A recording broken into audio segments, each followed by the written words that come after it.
Good evening, everybody. A warm welcome to this event brought to you tonight by the Spiritist Society of Bournemouth and the Pool Christian Spiritualist Church. I am Fabrício Assunção from the Spiritist Society of Bournemouth.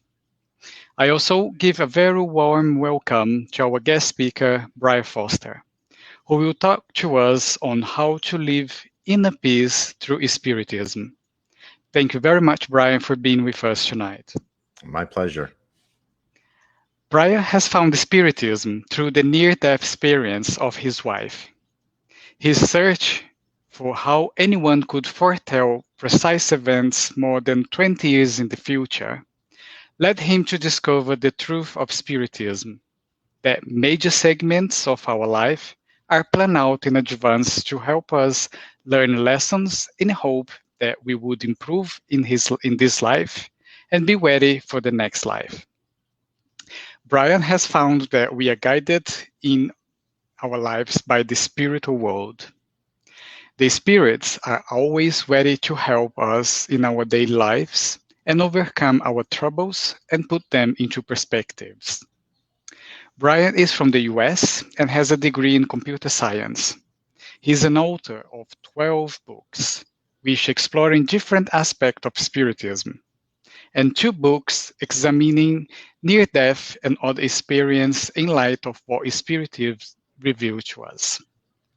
Before we join Brian for his talk, let us go first to Lawrence Saville at the Pool Christian Spiritualist Church for our opening prayer. Over to you, Lawrence. Good evening, everybody, and thank you very much for that introduction, Fabrizio. So, I ask all of you now, just for this short time, just link in with that God of your own understanding. Firstly, giving thanks for the many benefits, privileges, and joys that we have in our life. For the ability to be able to walk out amongst this beautiful realm that has been created for us. To see the sights, to link in with that energy of Mother Nature, and to know all is well, all is according to the plan. And we are here for this short time to enable us to progress along our own spiritual progression, our own pathways to that point of perfection for which you have intended for all things. And through taking this journey on, we know and we understand and we give thanks that we are here to give assistance to all that we meet, be it through deed, prayer, healing, or even just a simple smile. We are all here to help each other, for we are all one. We are spirit eternal. Amen. Amen. Thank you, Lawrence. So, Brian Foster's latest book is called How to Live Inner Peace Through Spiritism. It is a study of how to spirituality ascend as laid out by a poem by the spirit André Luiz. That brings us to the subject of Brian's talk to us tonight, entitled How to Live Inner Peace Through Spiritism. So it's my great pleasure to hand over to Brian Foster. Thank you. You can start the slideshow now, Lawrence. And thank you, everyone. I'm just excited to be here talking to everybody, especially throughout the world. I'm sure people watch these Facebooks, and I'll put the show up also on my YouTube channel. And it's amazing how many people are interested in Spiritism, and it's growing, I can see, within the last couple of years. So let me start this up. So how to live inner peace with Spiritism. What do I mean by that? And why did I write this book? Why? I've written other books, and it's more about, and a lot of the information, by the way, I got from the Reverend G. Val Owen, who was a famous spiritualist in the beginning of the 20th century and from England. And he gave us so much information about heaven and the higher levels of heaven and the processes of how the spirit world, the universe actually works. And so I've written other books on that, but this is the one that is why are we here, and how do we handle our time here on this chaotic planet called Earth? So let's get started. So first, you're here. We're all here. We've all been selected to be incarnated on this earth. And since we're here on this earth, it's all about us, right? I mean, we're self-centered. We're in this cocoon, in this physical body we have. And so it's in the spirit world, you're much more open. Your connection with other people is much better, especially when you're levels of heaven. But here, when we're in this body, we're more isolated. And then as we're isolated, we're also influenced by the culture, the beliefs, etc., of how we're born into and where we're raised. And as part of that, we are here on the physical earth.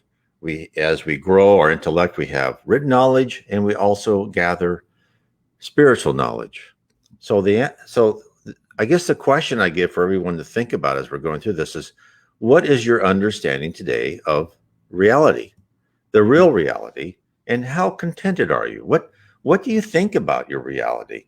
Do you feel stress? Do you sometimes go into great, despair, like, all of us do, like nothing's working, all these things. And of course, as Henri Louise and other spirits would tell us, that if you haven't felt one of these, out of sorts, etc., then you're in the wrong place, because you were meant to feel somewhat isolated and conflicted, because we're going through this educational process with stimuli is hitting us to teach us things that we need to learn. So how are emotions? How are they drawn out?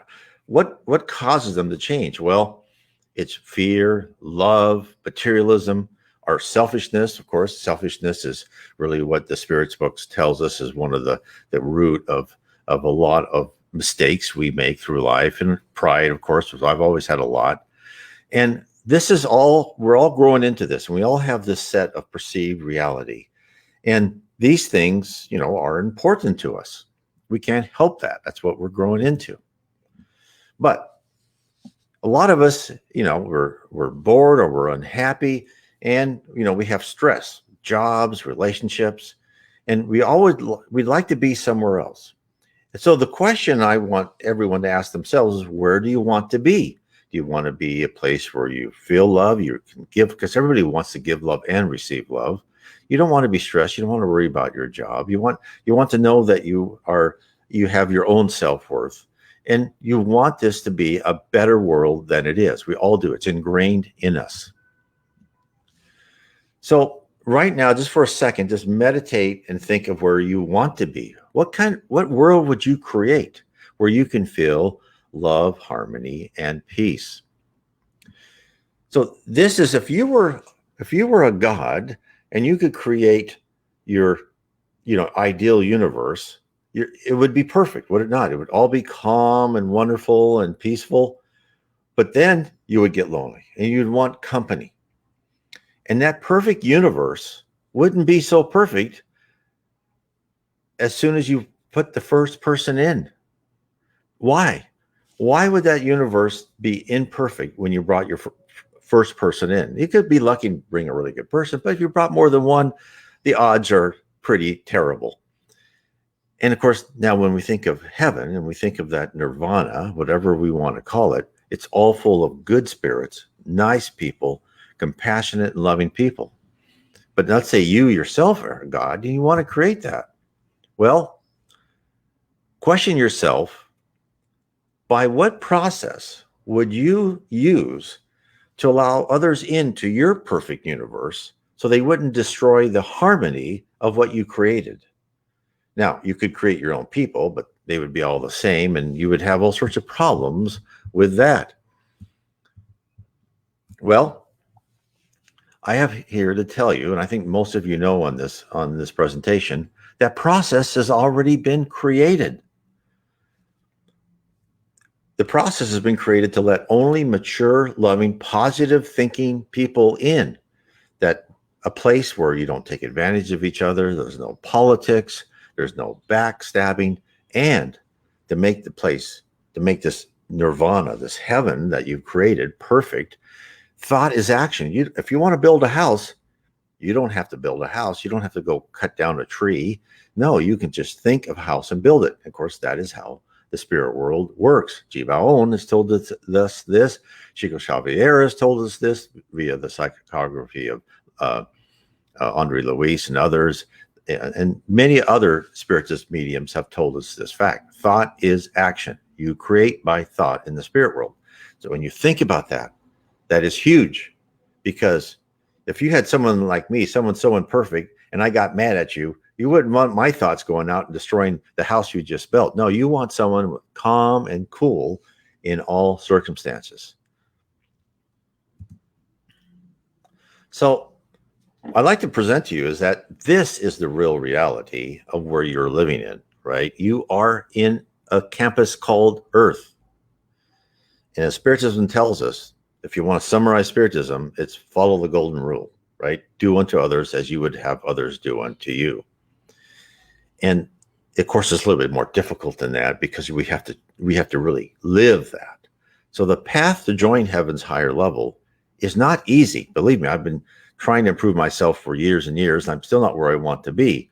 And it's the process of tearing out primitive emotions, hate, envy, jealousy, and putting in higher emotions, love, charity, fraternity.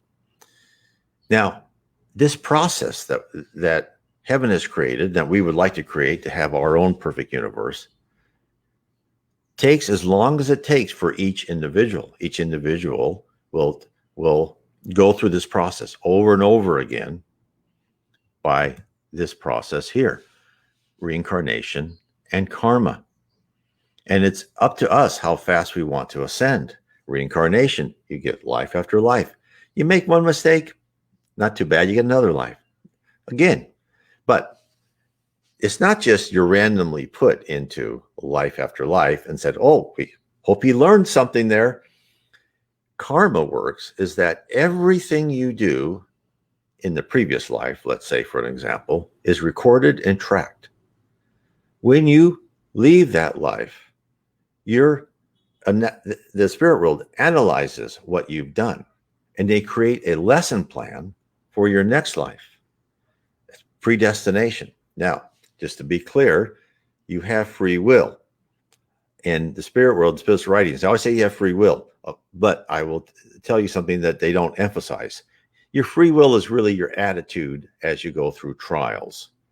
There's a lot of manipulation of us, just like you would manipulate a kindergartner, right? To get him to learn what you want him or her to learn. And therefore, every time we come back, there's a customized curriculum made just for us to learn. And all these stimuli will come at us and hit our emotions. And some will be really deep and traumatic. And that's why therefore we need to analyze what we've done and think how to do better. So again, just real quick, the golden rule. And it's been told to us all sorts of different religions, Zoroastrianism, Islam, Christianity, Taoism, all over, from in Socrates himself, who's not on this chart, has told us, look, treat others well as you would want to be treated. So the bottom line is our current reality was created specifically to train us to become good and productive citizens of the spirit universe. And you may ask yourself, well, aren't I a good, productive citizen now? And my answer to that is probably not. For most of us here on this earth, we're more like school kids who, if they'll think they're working, but doesn't do a very good job at it, but they're trying. That's the level we are at. And as such, we're at that level, we need to improve. And if heaven is your object, then really now is the time to actively work towards it, because don't you want to be in that perfect universe where there's no hate, envy, and jealousy? You do the work that you want to do. You're with people you want to be. So we've been given a blueprint on how to ascend, and it's following Andre Luis's poem. Now, I'll read the poem first, and then I'll go through each stanza. And Andre Luis wrote this poem, and it's in the book, Spiritual Wisdom, Missives of Hope. And at the end of this poem, Herculano Pires said, this is a great poem. Someone should write a book saying Techniques of Living. And I kind of marked that down. And years later, I said, okay, I'm going to go through that and I'm going to see what I think. Now, everyone can read this poem, and I'm sure you'll have a better interpretation of it than I do. But this is my interpretation of a couple things for each stanza. What the spirit world means by that stanza, and how can we approach that stanza. Of course, what I'm going to go through in this presentation is just a quick, really overview summary, and much more deeper in my book. But basically, it's trust in God and yourself, a serene conscience, time spent on productive matters, a constructive speech, a prayer allied to work, hope and action, an industrious patience, a dispassionate opinion, the blessing of comprehension, a participation in everyone's progress, a compassionate attitude, truth enlightened by love, oblivion of evils, happiness in your commitments, unconditional forgiveness of offenses, a devotion to study, a gesture of kindness, an encouraging smile, spontaneity to assist others, simplicity of habits, a spirit of renovation, and fostering of tolerance, courage to place yourself second to serving, and perseverance in goodness. There's a lot there. Now, let's go through these. Trust in God and yourself. What does this mean? Now, trust is a simple word, but a complex idea, especially for an adult. As a child, we had implicit trust in our parents. We literally knew no other way of thinking. What our parents said, we trusted. And as we grew older, we started measuring out trust in small increments. And in full adulthood, we kind of abandoned, absolute trust, right? As my mother always said, trust many, love many, trust few, and always paddle your own canoe. Those were her, she always told us that, which is a lot of truth in this world. And therefore, we reserve full trust very rarely. But that's why it's hard, is to have trust in God.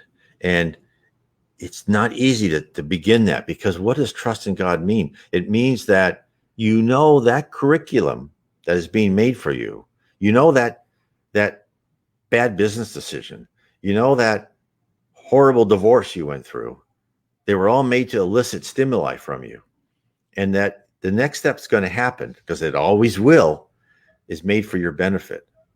And therefore, it's taken me years to get that, but I'm so much less stressed and anxious about what's coming next, because I know, okay, what's coming next, I may not like it, but it's good for me. And if I handle it gracefully and I learn from it, it will be all for my benefit.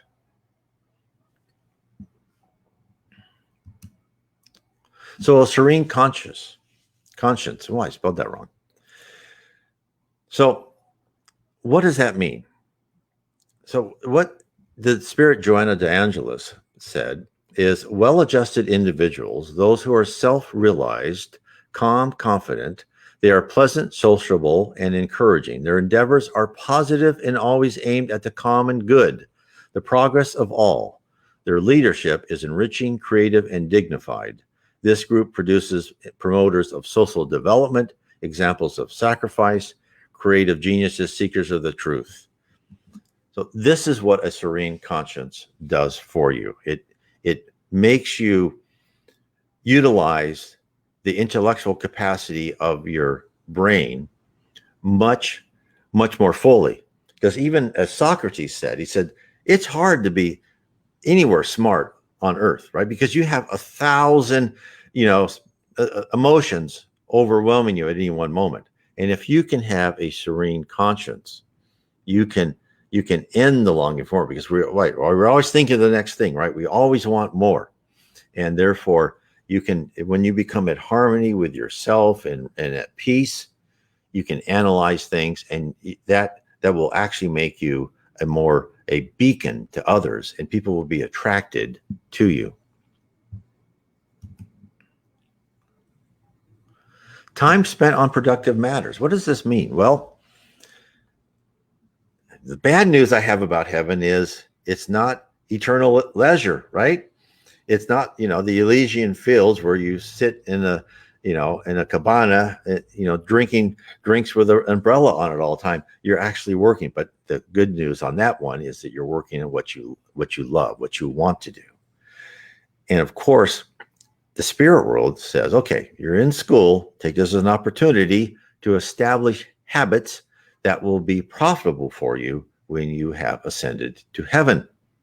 And even Jesus told us that, walk while you have the light, so that the darkness does not overtake you. And so establishing that habit is important. And Emmanuel, the Spirit Emmanuel, said, is the law of work is the path to freedom. Without this law, the mental world would fall into slumber and stagnation. To flee its dictates is like stepping to the roadside to watch the traffic of evolution pass, leaving behind all those who chose the illusion of laziness. We must learn to labor first to supply our basic needs, and next for higher desires. And so labor what you love. That's why people always say, if you can, not everybody can, work at what you love. But at least as we grow ourselves spiritually, we can become excited about what we're looking for and what we're trying to discover and explore. A constructive speech.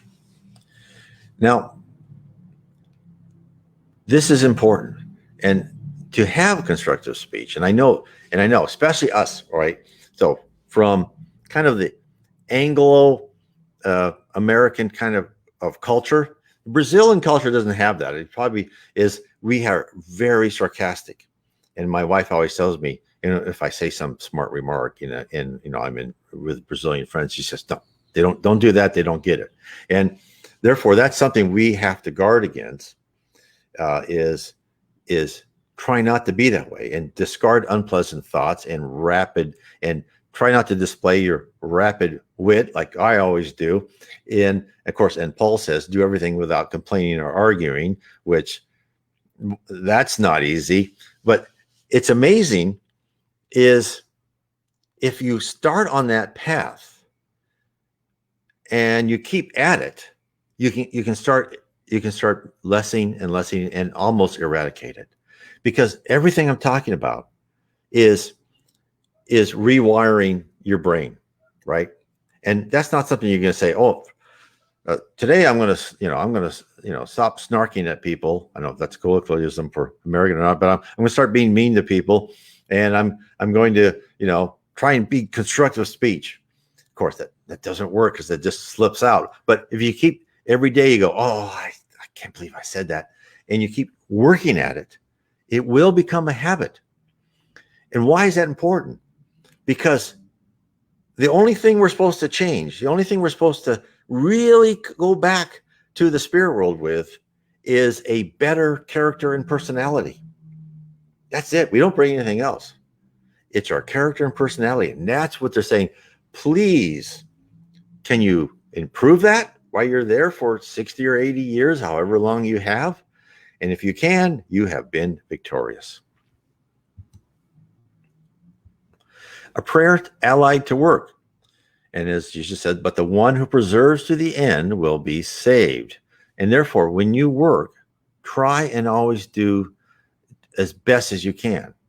Now, and I've been guilty of this, especially I've been in the software industry where it's let's just get this product out, right? And we all know that in this commercial world we live in, you can't make things perfect because you have to finish things at a certain time, at a certain cost, get them out the door, and get them sold. But if we recognize that, and we recognize that in our working world, we still try to do as best we can within those parameters. But in our personal world, if we can really try to be as perfect as possible. And why do I say that? Why did Henri Louise said that? Because spirits, as we go higher and higher in the spirit hierarchy, we'll be given tasks and jobs. So even in the levels of heaven around the earth, before we actually graduate and become a completely productive member of society where we're helping other planets and other evolutionary systems, we will help people on earth. we'll come down and we'll help them. And we don't want to help them lackadaisically. We don't want to help them with, oh, that's good enough. No, you want to help them as well as you can. We want to be a perfect spirit, a pure spirit, which is, as perfection as we can get. And we have to start training ourselves to that perfection. Hope in action. Now, the spirit Joanna de Angelis, and I quote a lot of her, and especially this book, and a lot of it, you'll find her books in the Psychograph by Divaldo Franco. And quite honestly, some of these books are pretty hard to get through, but there's nuggets in here that are amazing. And Joanna de Angelis says, unconsciousness prevails in the modern world because it gives into immediate gratification with no follow-up plan for attaining liberating emotions. Thus, society is divided into surreptitiously mutually hostile groups that grow further apart each day, whereas they should work to eliminate their separatist barriers and become more aware of their infinite potential for self-realization and spiritual awakening. But the moment inevitably arrives when individuals are induced either to awaken or remain dead to reality. In order to awaken from their heavy sleep, they must make every effort to break the chains of self-pity and unhappiness, self-depreciation and self-disrespect. So being awake means self-fulfillment, means being awake to all possibilities. And naturally, this is great advice, is stop the chains of self-pity. Don't let yourself go down into unhappiness. Don't think you're going to be a failure before you start. And the object is, just like we teach children, it's not the end goal, it's how you get there. And if you can keep a positive attitude, even though you may fail somewhat, but you hope for good, you strive for perfection, and you can see how each of these stanzas build on each other. If you've done that and have faith in your future results, then you're right away, you are training, you're rewiring your brain all along the way. This is so important. An industrious patience. Oh, that's been very difficult for me. That's probably one I've worked on. One of the top ones is my patience. And Emmanuel says, in every obstacle to conquer and in all shadows to extinguish, let us engage in patience in the service of the heart. And he says, patience should be applied to tolerance and understanding in everything we do in life and the struggles that the world presents to us. And Herculano Perez wrote, after Emmanuel said that part in his book, he said that we live in a culture, and this book was written in the mid 20th century, 1950s, I believe. And this is even more true today, is that we live in a culture of time, of speed, and we expect everything to come quickly. If that internet page, I've learned this, right? Being in software, you've got 2 seconds to get someone's attention. If you're past 2 seconds, click, they're gone. I'm the same way. And we're the same way now with perceived insults, with in ourselves. We're patient. Oh, darn, right? I did that. So you need to learn to be patient. And this is a tough one. It's to exist in the present. And what do I mean by exist in the present? And that is, learn what you can. Don't always focus your mind for the next thing that happens. Look at where you are now and what you can learn now. See if you can do that and train yourself to be patient, because when you do, you will see more of the signs and signals given to you from the spirit world. I think all of us, if we really sit back and we look through our lives and we think about those times when, Uncle Bob or Aunt Sally called us or gave us this path to, one way, and we went that way, that a lot of that was probably the machinations of the spirit world guiding us in our destiny. And some of them could be helping us along during a really arduous task that we have. So be patient, wait for things to come, wait to do things at the right time.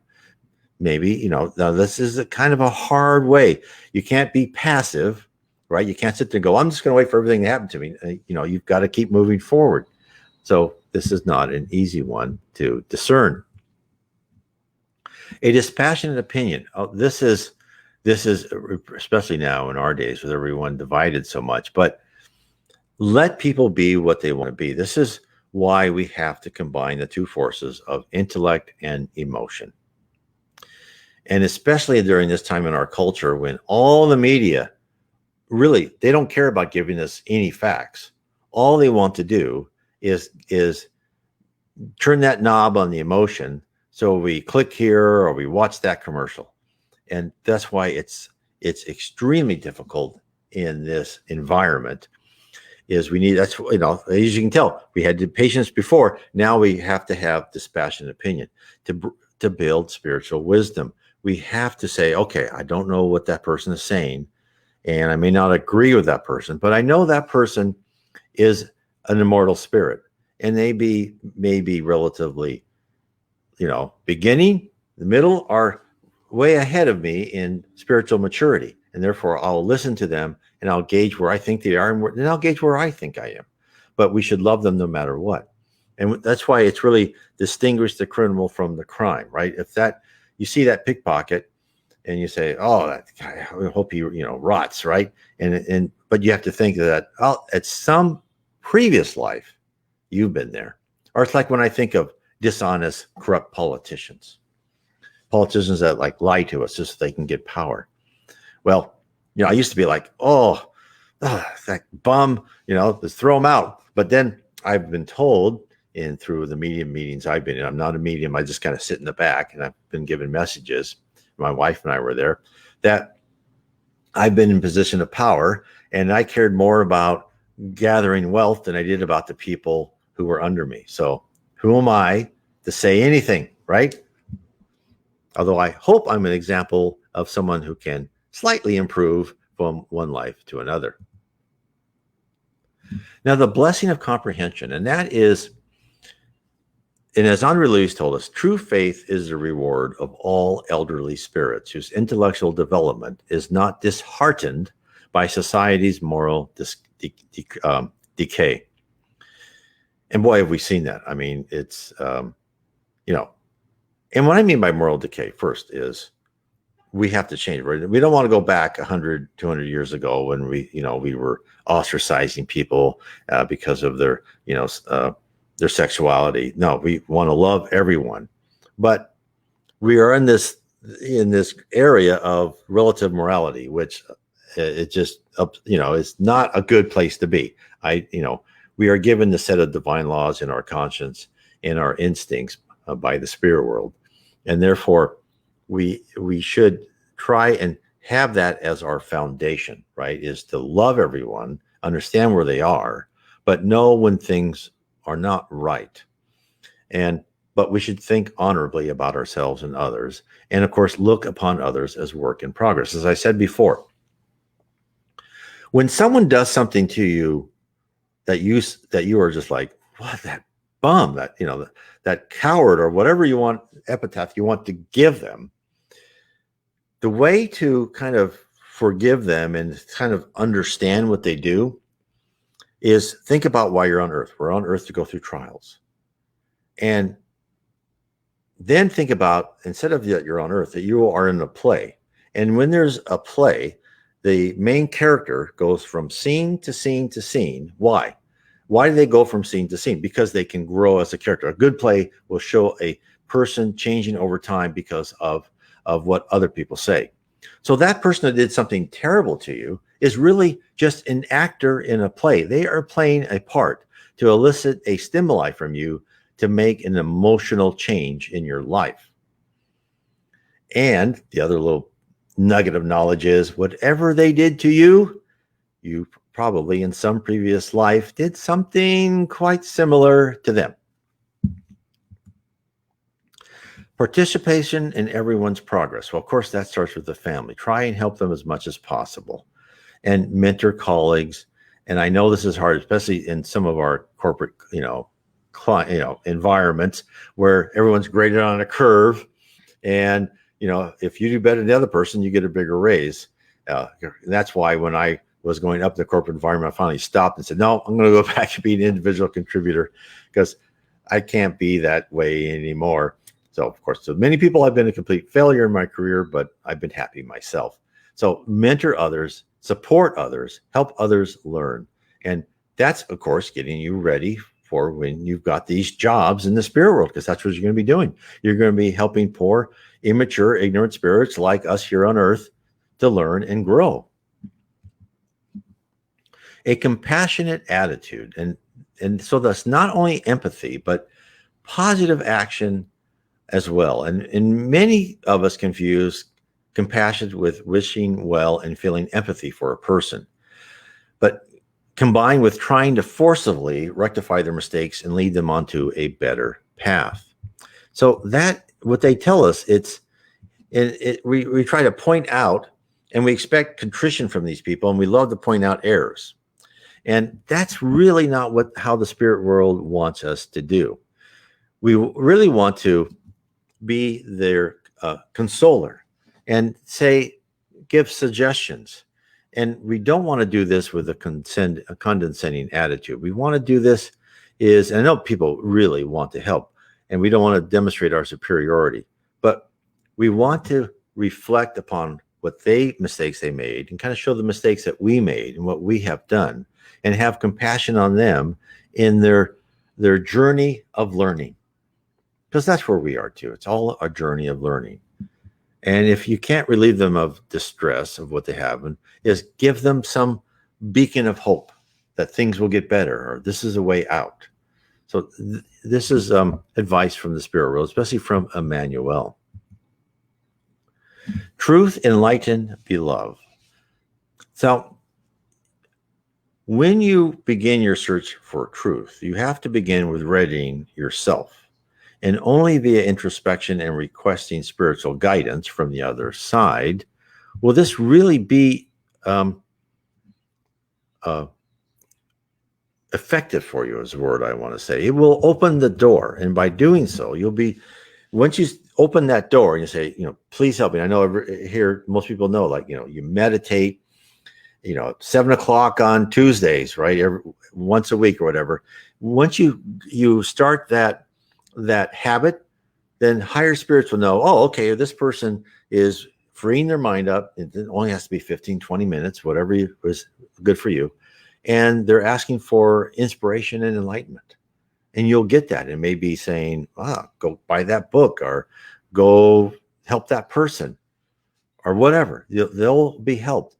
And therefore, that is very important. And that will help you on your search for truth. And it's within and without outside of us, I should say. Then oblivion of evils. So what does that mean? So Emmanuel tells us evil does not actually come from the world, but from the people who inhabit it. And the spirit Zabdiel says that good and evil are conditions of attitude. So this is very important. So there's not this is good and this is evil. It's always about your perspective, right? In essence, Zabdiel said, it's your perspective regarding the love of God determines the amount of benefit or harm of any action we take, which sooner or later reflects back on us. And of course, this is all part of karma, right? Everything we take will reflect, it's all tracked. And therefore, so people aren't evil per se, is that they deny the love of God. And and they don't understand God's will. And therefore it begins with really trying to speak the truth, being kind, and allowing love into your heart. That is so important. Happiness in your commitments. Now, the Spirit Joanna says, you are a rough stone and you need polishing. Even though you may be rough on the outside, you have the brightness of the stars on the inside, and it is up to you to do that polishing. And that's important, because think as heaven as a place where they want spirits, right? As your heaven you want to be. You want people in your heaven to be really productive and to want to help everyone else. This is what heaven wants us to. We want to be thankful that you're there to help. And when you can combine competence and selfless service together, that is a winning attitude. And that opens that narrow door, as Jesus said, to heaven. And then if you can, give thanks to what you're going through here on earth. Say, thank you for leading me through these trials. And boy, that's tough, because some of these trials and tribulations, these episodes, these dramatic, emotionally draining episodes, these bad relationships, are like, why did I sign up for that? But, then say, okay, I did. Let me just carry on through. Unconditional forgiveness of offenses. And of course, I've alluded to that before, where you have to say, when people are doing things to you, there's always a reason. And a lot of times they are just there as a tool. Now, if you get mad at someone, so let's talk about, we know why to forgive someone, but sometimes you just let that anger. So anger is a primitive emotion. So anger is like, no, you want to get rid of anger, but you can use indignation. In fact, this was talked about in one of Honorably's book. They said, okay, well, how do you get something done if you can't be angry? That's a great question by one of the spirits as they're talking in the lecture. And this person said, you can use indignation. Indignation says you can focus your willpower. You can say, no, you have to get this done. And you speak calmly. You may have to raise your voice a little bit. You speak calmly and logically to get what you need to have accomplished. It doesn't mean you have to put up with all sorts of, right? And be passive all the time and happy. Now, I'm not saying at all. That's not what the spirit world, that's not what heaven wants. They want someone who can handle things with a calm demeanor and get things done.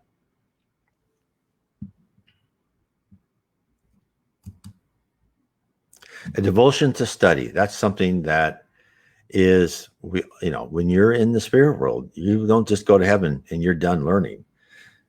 This has all been revealed in the books by Jiva Owen, and I talk about this in my books, Heaven and Below, Spirit and the Spirit Universe, and how we're guided by spirits. Is heaven around the earth is one level above another. That all is that you have to go to a school, you have to learn. Of course, you have to help your personality and your character too at the same time, but you have to gain knowledge, and you go from one hierarchy to the next. And of course, it's all based on meritocracy. But this is where you really have to have this intellectual curiosity, and therefore you want to analyze yourself here on earth. You want to practice that, not by doing just things, in your educational, but also your own, like reforming your emotions, right? Analyze what you've gone through and identify your weakness. In a gesture of kindness. So this begins with the family. If you make this a habit, if we can, if we're even in, with your kids bothering you, whatever, you can just kind of sit back and, okay, I'll explain that to you one more time. And just, because this will help them too, of course, anyone around you, by you just, repeating the same thing. This is precisely what the spirit world desires, is to change our focus from struggling to earn the money required to pay for shelter, food, and small pleasures, to seeking out how you can give others small pleasures. An encouraging smile. Of course, it's so much more important than people think, is that when they feel that way, right? When you can know that you're at home, right? And you're helping your family around you and you're helping others, it just means so much. And for those that haven't already done it, like we do here in our house, we have a God at Home meeting on a regular basis once a week. We open the Spirit's book or whatever book you'd like to, discuss it amongst your family, and just tell them this, right? Tell them that, help other people. Spontaneity to assist others. Now, this is an interesting one, and I got a lot of this really good information from Joanna DeAngelis. And she says that we exist in 3 stages: attention, concentration, and deep reflection. And it's really hit home for me, because when I used to, go to work, right, and I'd get off the ferry, I took the ferry from Bainbridge Island to Seattle, and then I'd walk to my work. And as I was walking, I would be thinking, okay, what am I going to do this day? And I would be, I could pass by someone bleeding to death and probably wouldn't even notice the poor soul. Or I could pass by someone on, needing some help, or, and and I would just like be completely oblivious because I was just in concentration. And therefore it's we need to kind of look at our mind, and we need to multitask a little bit. As you know, if you're at home in your easy chair, fine, concentration, deep reflection, no problem. You don't need to have attention to anything unless you can, the house is on fire. But when you're in the outside world interacting with people, try to cycle that through and look at the people around you. And do they need your help at that moment? Right? Give some priority to attention. I think a lot of us, maybe it's just, me with, my type of personality, is that's like the least thing I do. And when we drop that attention, we lose the ability to see the signs and signals from the spirit world to us and from other people to us who may need our assistance. Simplicity of habits. And this is amazing because you can see how these go one from the other. And this is something that is like, it's almost natural to my wife and I now. We're trying to keep our life uncluttered. Once you really understand what you need or you don't need, is like, oh, I don't need that new pair of tennis shoes. I don't need the newest car. I'm gonna, instead of buying a new laptop, I'm gonna buy a refurbished laptop. And then by doing that, you're taking your focus off of having to earn money for whatever new toy you want. And you're actually giving yourself time, because that means you're the master of your time, not your possessions are the master of your time. You're giving yourself more space to spiritually explore. And that's why in the pursuit of simplicity, and I know it's easy for me to say it, but it's taken me years to get where I'm at. And I'm still not where I want to be. I still want my little pleasures. But I'm better than I was. A spirit of renovation. And that is, first, it says that we need to accept the trials of our life, right? And that's not to have complete fatalism, because we still have free will. But the bottom line is that the blueprint devised by the spirit world for each of us will cause deep introspections and changes to our character. This is inescapable. And therefore, why fight it? Go with it. Learn the lessons offered to you and make the required alterations. Think about when something happens to you. Like, when I was working for a company and we were bought out and I made a bunch of money. And of course, I thought I invested it wisely and I didn't lose it, and I lost it all in the summer. I thought those were good growth stocks. And of course, they weren't. I didn't lose it up, by alcohol up my nose or anything like that. But I was devastated by losing that amount of money. And finally, I thought, okay, I'm alive. I'm living without it. I learned something from it. And of course, in retrospect, now I understand, because as I said before, in my previous life, I had taken money from other people, and therefore it was taken from me.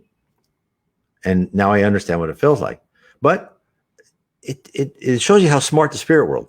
They not only showed me what it feels like to have money taken from you, but it also showed you that I'm still alive. I can handle that. It was pretty good lessons. A fostering of tolerance. And of course, that is the foundation of all our progress, right?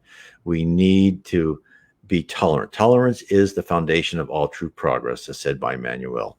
Just as all parts of a machine work together, we need to be that tolerant so the machine can function correctly. So begin with people, begin with your family, begin with, those unruly teenagers, begin with your coworkers. Encourage to place yourself second to serving. And again, it comes naturally to a lot of us. It was never natural to me. I've had to acquire that. And you just want, and the more I do it, the more I enjoy helping others. And this will actually, and of course, I'm sure everybody knows this, but as you do good things to others, those will be part of your life blueprint for the next life, right? Karma doesn't mean I'm just going to track everything bad you did. Karma means I'm going to track everything you did good. And so there will be wonderful experiences, not just harsh lessons in the future. And lastly is perseverance and goodness. Materialize your will and know that karma tracks your positive acts, and awaken your will. And this Joanna d'Angelis, the Spirit Joanna d'Angelis says, perseverance entails tenacity and persistence in the endeavor one is undertaking or plans to undertake, such that the course is not interrupted, even when challenges manifest. Firmness of decision on what one will carry out instills more interest in the process, helping one to finish the project without discouragement taking hold and working against it. So carry on. Don't, have that commitment, that happiness and commitment. Use your willpower. Practice your focus. So that's the end. So this is just kind of one guide by Andre Luis, and my interpretation is ascend spiritually. Your effort will be rewarded. And in the meantime, you are training yourself for success in heaven. Thank you.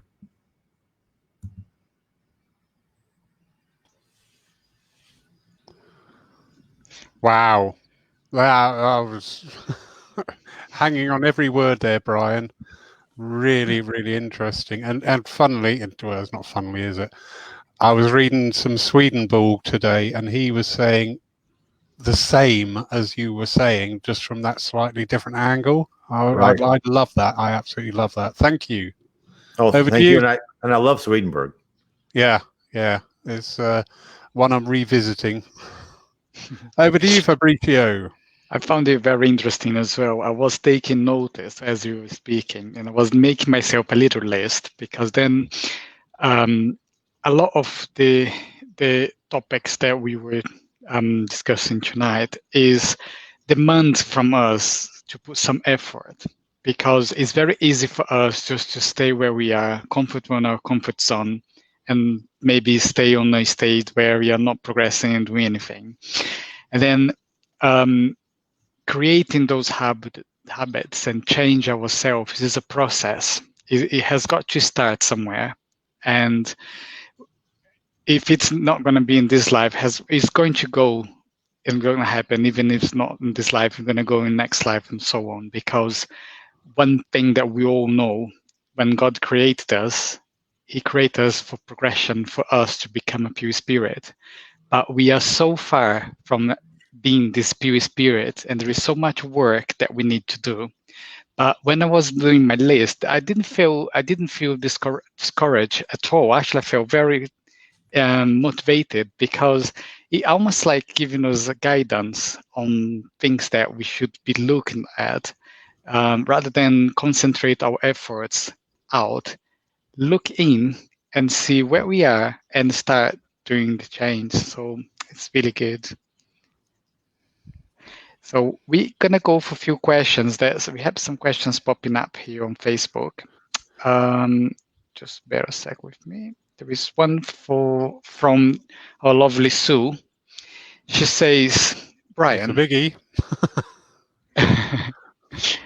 Do you feel that many people are caught up in their mind and intellect, and the constant processing of data, which become to be programmed into the form into them from birth, conditioning, that so many people have largely forgotten how to connect to their heart too, and have yet to develop heart-centered thinking, and simply being, which is the sense, would mean that they might become more aware of what they truly are through become aware of their sense, thoughts, words, action, their inner and outer.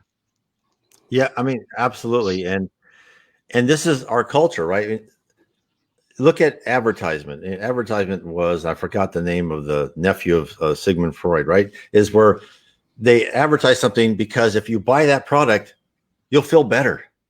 And that goes, and they're kind of getting to your mind and your intellect through a back door, right? And they're using your emotions.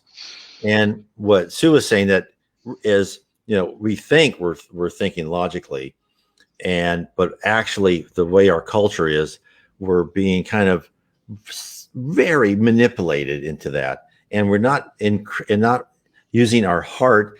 And I think, and it's not just heart, because what the spirit world gives us as each of us is born is our instinct and our conscience. And one of the things we really need to do is filter everything through our conscience. And if we can do that, if you're there with a decision, and if you feel like I don't think that's right, then you should not do that, right? Because that's really your heart, right? Your conscience is that feelings coming from your heart. And that's how I think that we can help connect to our heart, is to know if we feel that something is not right, is connect with that. And then don't let our mind, because really, what does our mind and intellect do most of the time, especially as a teenager? We rationalize away why we cannot follow our conscience. And that's something it's difficult for each of us to learn. Thank you, Brian. We have another question that comes from Cleo. She says, on your experience, what is the best way to meditate to be able to connect to the spiritual world and hear our conscience to make a hard decision? Well, that's a really great question, but I think and I hate to be evasive, but I think it's changes for everybody. When I first started meditating, my wife would just she gave up because I would fall asleep, like right away. And so I would have to do kind of different things. So I couldn't completely blank my mind because I would fall asleep. So I had to kind of think a thought like, okay, open my mind, to let it in. I had to make a kind of a benign thought to do that. So, music helps, of course, and all that, but it really is, what my wife and I do when we first started. We kind of had like a darkened room at a table, with, as little outside noise as possible is, the firm foundation for that. But I think, it's a great question, but it's hard for me to answer for each individual. Thank you. Now I have got a question from myself. When I was reading your bio, one thing that caught my eye is you mentioned about a near-death experience that you had with your wife, and that was what you probably call yourself to your awakening period, and that's what brought you into Spiritism. Do you mind sharing with us a little bit of that experience? No, I'd be happy to. So I married my wife, and she had told me that, yeah, we're destined to be together, right? And these type of things.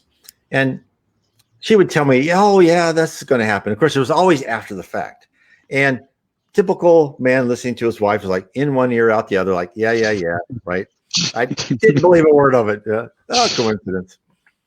But then we were gonna we wanted to buy a house, and we looked at this house, and she goes, "Oh, we're gonna buy that house." Okay, so, and it goes, well, "How do you know we're gonna buy the house?" "Oh, it's got 3 trees in front of it." I remember that when I had my NDE experience, it had 3 trees in front of it. So we went home, called, and said, "There's 2 offers on that house in front of you." Of course, the 2 offers fell through. Then we got the house. We drove the house. I said, "Look, honey, there's 4 trees." And then a month later, we had a big windstorm, and one of the trees blew down. So I was like, it's still coincidence. But then this was the big kicker. Now, this is in the Great Recession of 2008, where everybody can remember the price of their house dived, right? So this is in 2007, and I worked for a bank, and it was not a huge bank, but a pretty big bank on the West Coast. And I said, they told us that the housing market's looking a little dodgy, but we're fine. We're okay. And she goes, "Oh, I remember.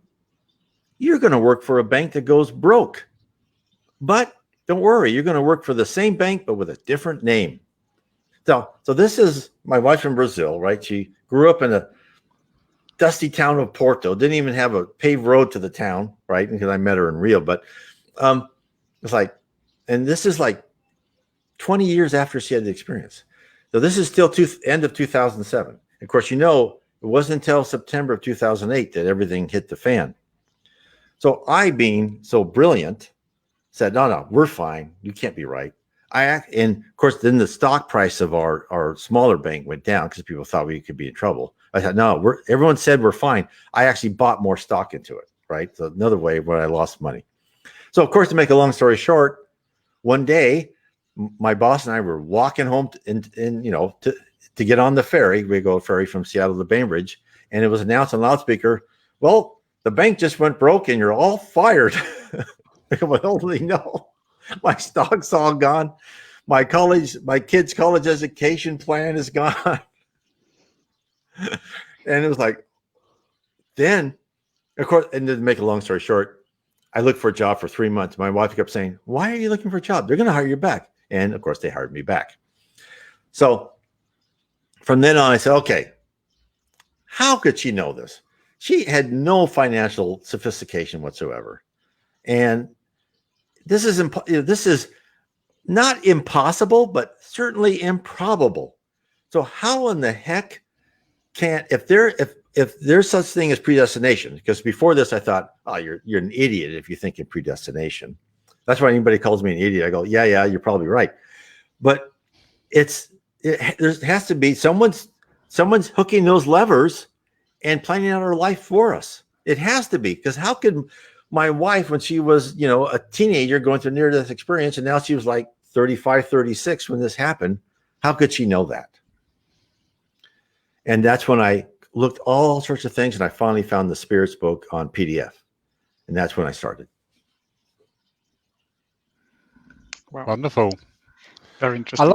I love hearing you talk, Brian, because it's so not this may sound a bit naive from my behalf, but it's sort of like that Western twist on the Spiritism theme. And it really sort of like bridges the two worlds there very, very nicely. Yeah, it's really interesting. I'll shut up now, Fabricio. Carry on. No, that's fine. So before we go to the announcement, do you want to do any closing remarks, Brian? Oh no, I think I'll let that for the professionals, both of you. Oops. Laurie? Not an announcement, but I'd like just to quickly share this little comment there. I've ignored my gut feelings many times in the past, make some big mistakes, never ignore them now. How true is that? We all do that. We all go, why didn't I listen? Because we have free will. That's why we don't listen. That's it. I'm done. Cool. So I'd like to invite you for a mini seminar that is going to happen on the 3rd of October. I don't know if Lawrence can put the leaflet up for us. There is going to be a mini seminar with Dr. Mick Collins. He studied Jung and Kardec,